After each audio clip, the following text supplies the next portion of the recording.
To me, Global Reach Out is inspiring. It's connecting with God, reaching out to the world, and impacting life. The stories that shared is so personal and it deeply impacted me. Global Reach Out to me is reach out to the truth. Connecting hearts, connecting lives. You're listening to Global Reach Out. Today, we will be starting a new chapter on bringing heaven home under The World Needs a Father on A Father Confers Identity. There are 3 parts to identity. First, who am I? Second, primary and second identity. And third, on the family values and table of support. So, who am I? And who is the true me? Identity is an issue for our children today. Every country, every culture, and every individual must deal with this identity question. Who am I? The identity question is a profound one that will pop out throughout a child's lifetime. They will have to have a fair understanding of their identity gathered in the home phase before they enter the teenage years, so that they will not be swallowed by a group identity in a group adventure phase.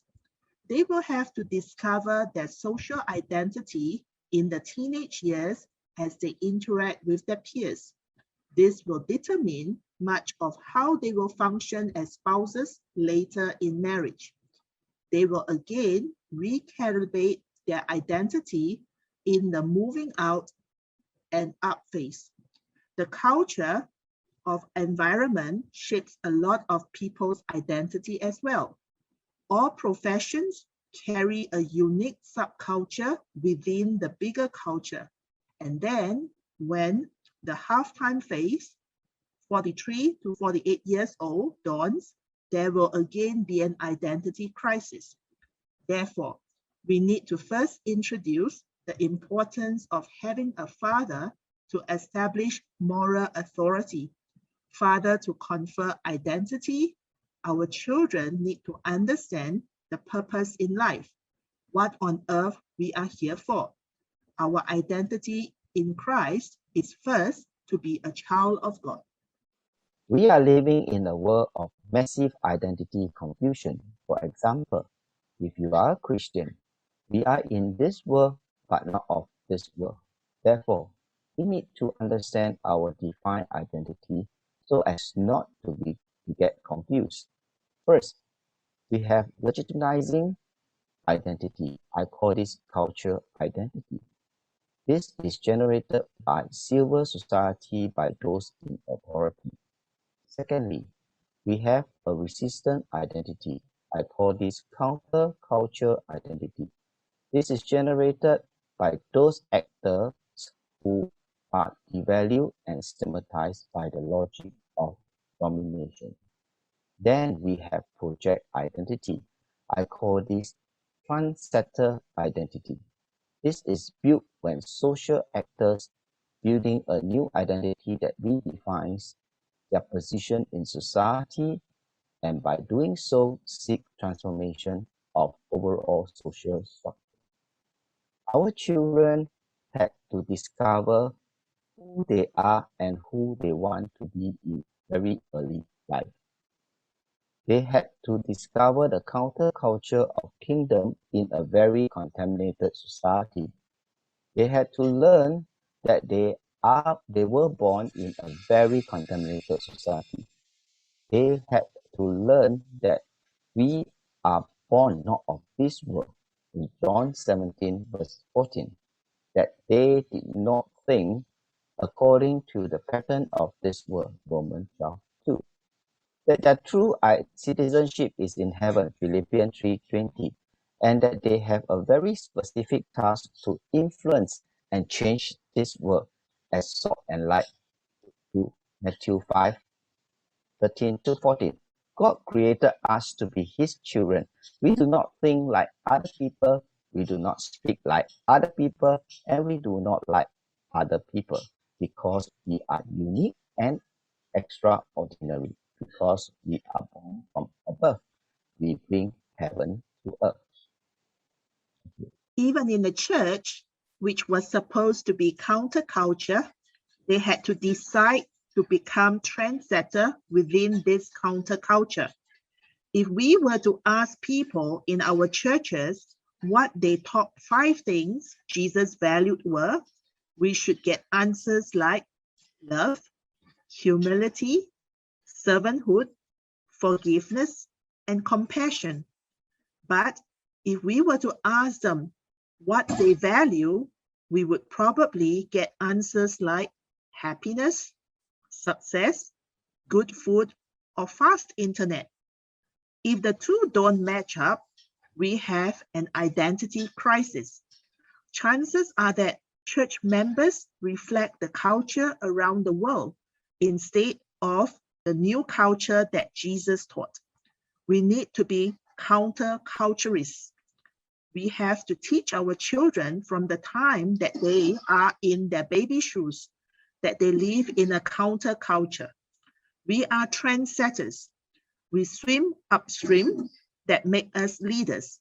This is who we are. We either are made or we make. We are makers. We are both. We are made from above, and our identity is to be makers. The child must understand his identity, who he is and who he is not. The second thing that brings a lot of identity confusion is that when I call the segregated self. The segregated self is the following. The person has a true me, and that's what God has created you to be.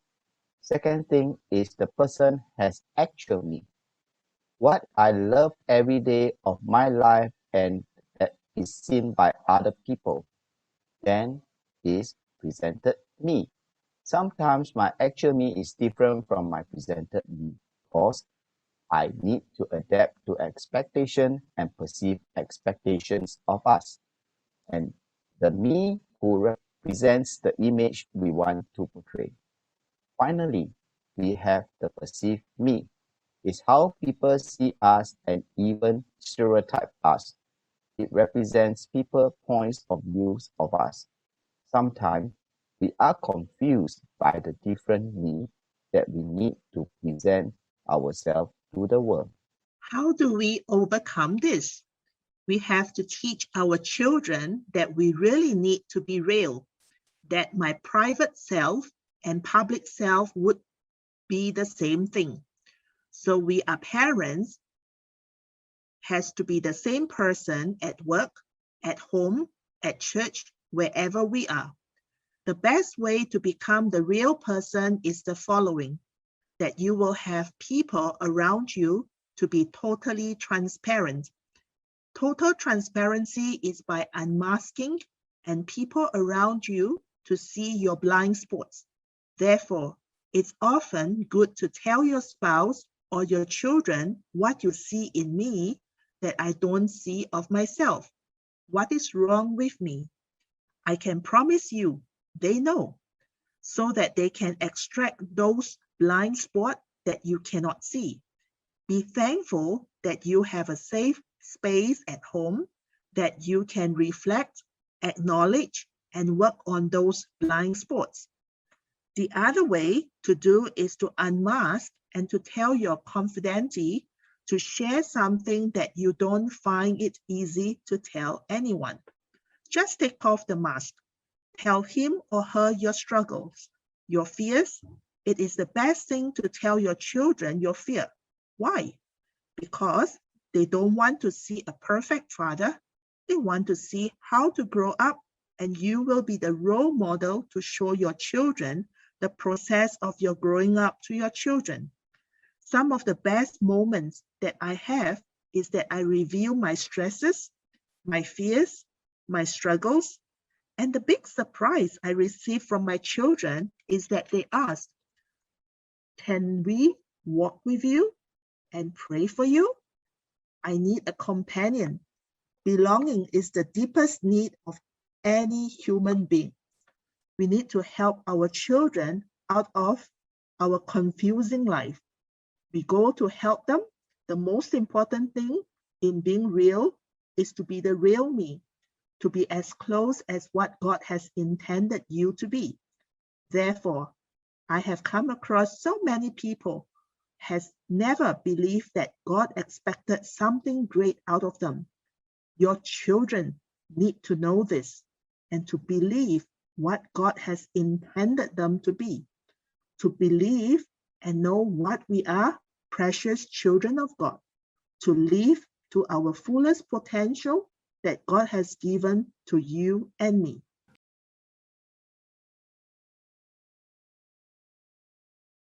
The program is proudly presented by Global Reach Out. We welcome you to share our live enriching webcasts with family and friends through our website, global-reachout.org. Let's reach out to bless more lives together.